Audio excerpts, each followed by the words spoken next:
পঞ্চম শ্রেণীর প্রিয় শিক্ষার্থী হালদার স্যার ইউটিউব চ্যানেল থেকে তোমাদের সবাইকে স্বাগতম। আজকে তোমাদের জন্য আরও একটি নতুন ভিডিও নিয়ে এসেছি। বাংলা মডেল প্রশ্ন 9 নম্বর মডেল প্রশ্ন, প্রথম পর্যায়ক্রমিক মূল্যায়ন 20 মার্কের একটি স্কুলের প্রশ্ন আমি বিশ্লেষণ সহ সম্পূর্ণ সমাধান দেখাবো তোমাদের এই ভিডিওতে। কাজে তোমরা যারা এখনও আমার চ্যানেলটিকে সাবস্ক্রাইব করোনি তারা এখনই চ্যানেলটিকে সাবস্ক্রাইব করে বেল আইকনটি প্রেস করে দাও এরকম আরও অনেক ভিডিও পাওয়ার জন্য। আর আমার এই ইউটিউব চ্যানেলে তোমরা পাবে তোমাদের সকল বিষয় মডেল প্রশ্ন এবং তার উত্তর, পাশাপাশি টেক্সট বই সমাধান। যাই হোক, আমি সরাসরি 9 নম্বর যে প্রশ্ন সেটা একটু দেখি। ঝাড়গ্রাম, হ্যাঁ, বনি ত্রিধা হাই স্কুল আর একটা হচ্ছে কালীচক গার্লস হাই স্কুল, অর্থাৎ দুটি স্কুলে এই প্রশ্নটি এসেছে। তো প্রশ্নটি একটু ঝাপসা এসেছে, এই কারণে টোটাল প্রশ্নটা আমি আবার ক্লিয়ার করে তোমাদের ওয়ার্ডে দেখিয়ে দিয়েছি। তো সেই প্রশ্নটি যদি একটু দেখিয়ে দেই তাহলে এই হচ্ছে তোমার সেই প্রশ্ন। এই দেখো টোটাল প্রশ্ন 1 2 3 4 এবং 5 6 নম্বর পর্যন্ত প্রশ্ন আছে। আমরা 1 নম্বরের প্রশ্ন দেখব। 1 নম্বরের প্রশ্নে কি আছে? 1 নম্বরের প্রশ্ন হচ্ছে, প্রথম প্রশ্ন, একরকম হাঁস হলো সোনা কুনো নাকি বালি হাঁস? একরকম হাঁস হলো বালি হাঁস। উত্তর হবে বালি হাঁস। বালি হাঁস একটি পরিচিত বুনো হাঁসের প্রজাতি, তাই এটিই সঠিক উত্তর। এরপরে ভারতবর্ষের বিখ্যাত মরুভূমিটি হলো গোবি সাহারা থর মরুভূমি। আসলে বিখ্যাত হচ্ছে থর মরুভূমি, গ নম্বর উত্তর। কারণ কি, থর মরুভূমি ভারতের রাজস্থান অঞ্চলে অবস্থিত, ভারতের সবচেয়ে বিখ্যাত বৃহত্তম মরুভূমি। বুনো হাঁস গল্পে বিভিন্ন ভৌগোলিক স্থানের কথা এসেছে, তাই এই প্রশ্নটি সাধারণ জ্ঞান ভিত্তিক।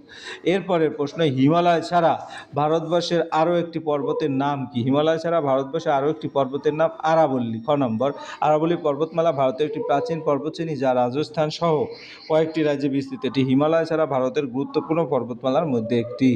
এরপরের প্রশ্ন, ড্যাশ গ্রাম দি এতোয়া যাত্রাও দেখেছে, মোহিনী, রোহিণী, এরকম করে বেশ কয়েকটা আছে। উত্তর হবে রোহিণী। গল্পে স্পষ্ট বলা হয়েছে যে এতোয়া রোহিণী গ্রামে গিয়ে যাত্রা দেখেছে, সেখানে গিয়ে সে রামায়ণ ও মহাভারতের কাহিনী ও যাত্রার মাধ্যমে জেনেছিল, কাজে উত্তর হবে রোহিণী।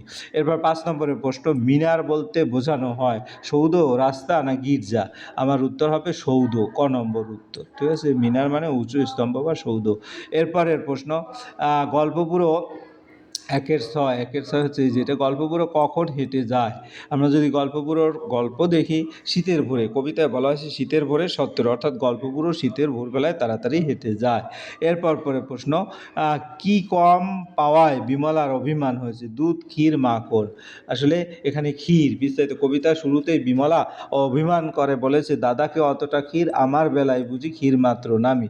এর মাধ্যমে বোঝা যায় দাদা ও অবনী বেশি করে ক্ষীর পায়, কিন্তু বিমলা খুব কম বা নামমাত্র ক্ষীর পায়। এই অন্যায় বন্টনের জন্যই বিমলার মনে অভিমান হয়েছে। এছাড়া কবিতায় আরও দেখা যায় বিমলাকে সব কাজ করতে বলা হয়, ফুল আনা, খোকাকে সামলানো ইত্যাদি, কিন্তু তাকে ঠিকমতো খাবার দেওয়া হয় না।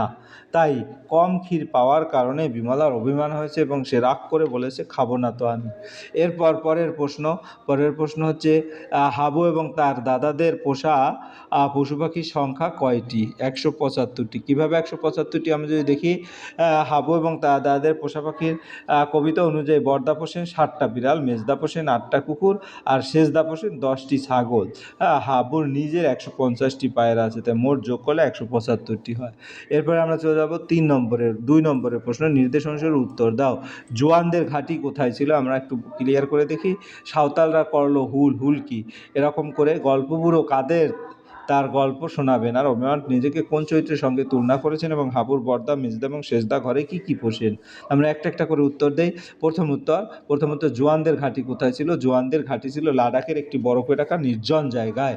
তারপর গল্পে বলা হয়েছে সেই জায়গাটি খুব ঠান্ডা এবং জনমানব শূন্য ছিল, চারিদিকে বরফ ঢাকা পাহাড়ে, সেখানে খুব কম লোকজন থাকতো। এই কঠিন পরিবেশে জোয়ানদের তাদের কাজ করতো এবং আকাশ দিয়ে বুনো হাঁসদের যাতায়াত দেখতো। এরপরে প্রশ্ন, সাঁওতালদের করলো হুল, হুল কি? সাঁওতালরা করলো হুল। হুল শব্দের অর্থ বিদ্রোহ বা আন্দোলন। গল্পে বলা হয়েছে সাঁওতালরা সাহেবদের ব্রিটিশদের বিরুদ্ধে একটি বড় বিদ্রোহ করছিল, সেটাই হুল বলা হয়। এটি ছিল তাদের নিজের অধিকার এবং জমি রক্ষার করা সংগ্রাম। এরপরে প্রশ্ন, গল্পগুলো কাদের তার গল্প শোনাবে না?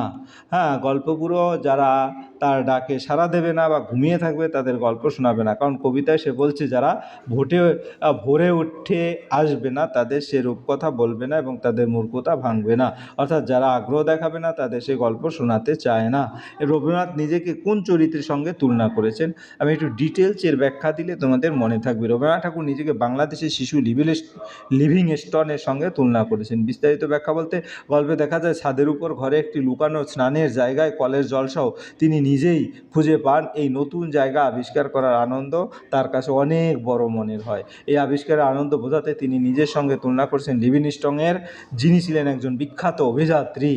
যেমন লিভিংস্টন অজানা জায়গা আবিষ্কার করেছিলেন, তেমনি ছোট্ট রবীন্দ্রনাথ নিজের মতো করে সেই লুকানো স্নানের ঘরটি আবিষ্কার করেছিলেন। তাই তিনি মজা করে বলছেন তিনি যেন বাংলাদেশের শিশু লিভিংস্টন। পরের প্রশ্ন, হাবুর বর্দা মেজদা সেজদা ঘরে কি কি পোষেন? হাবুর বর্দা মেজদা বর্দা পোষেন 7টা বিড়াল, মেজদা পোষেন 8টা কুকুর, সেজদা পোষেন 10টি ছাগল। এই সব পশু পাখি ঘরের মধ্যেই থাকায় হাবুর খুব কষ্ট হয়। পরের প্রশ্ন, 3 নম্বর, নিচের যে কোনো দুটি প্রশ্নের উত্তর দাও। শব্দ কাকে বলে উদাহরণ দাও। পদ কত প্রকার ও কী কী? সর্বনাম পদ কাকে বলে? আমরা একটা করে দেই উদাহরণ। শব্দ কাকে বলে? বর্ণ সমষ্টি যখন অর্থ প্রকাশ করে তাকে শব্দ বলে। উদাহরণ জল, মানুষ, গাছ। এরপরের প্রশ্ন হচ্ছে পদ কত প্রকার ও কী? পদ 5 প্রকার: বিশেষ্য, বিশেষণ, সর্বনাম, অব্যয় এবং ক্রিয়া। এরকম সবগুলি আছে 5টি। এরপরের প্রশ্ন হচ্ছে তোমার সন্ধি বিচ্ছেদ করো। তো সন্ধি, যে পদ সর্বনাম পদ কাকে বলে? যে পদ বিশেষ্যের পরিবর্তে ব্যবহৃত হয় তাকে সর্বনাম পদ বলে। যেমন সে, আমি, তুমি। পরের প্রশ্ন হচ্ছে সন্ধি বিচ্ছেদ করো। তাহলে সজ্জন, খুদকার, সরানন এবং সংবাদ। তাহলে দেখো, সজ্জন, সৎ যোগ জন, সজ্জন, খুদকার, ক্ষুধা যোগ আতুর, ক্ষুধা কাতুর, খুদ কাতুর। সরানন, স্বরযোগ আনন এবং সংবাদ, সমযোগ বাদ, সংবাদ। পরের প্রশ্ন, অর্থ লেখো। প্রত্যুষ হচ্ছে ভোরবেলা, নালিশ হচ্ছে অভিযোগ, বাগাল হচ্ছে গরু চড়ানোর ছেলে এবং হুল হচ্ছে বিদ্রোহ। পরের প্রশ্ন হচ্ছে আদি বিপরীত শব্দ লেখো। 6 নম্বরের প্রশ্ন, তোমার আদি, বিশ্বাস, পদ্য এবং বড়। তাহলে বিপরীত শব্দ আদি হচ্ছে কি? অন্ত, বিশ্বাস, অবিশ্বাস, পদ্য, গদ্য এবং বড়, ছোট। এই ছিল তোমাদের টোটাল যে প্রশ্ন, তার সামগ্রিক উত্তর। আশা করি ভিডিওটি মনোযোগ সহকারে দেখলে ফুললি প্রশ্নের উত্তর ক্লিয়ার বুঝতে পারবে। পরিশেষে বলবো, ভিডিওটি দেখার জন্য অসংখ্য ধন্যবাদ। ভিডিওটি ভালো লাগলে লাইক, কমেন্ট, শেয়ার করতে ভুলবে না। আজ এই পর্যন্তই। ধন্যবাদ সবাইকে।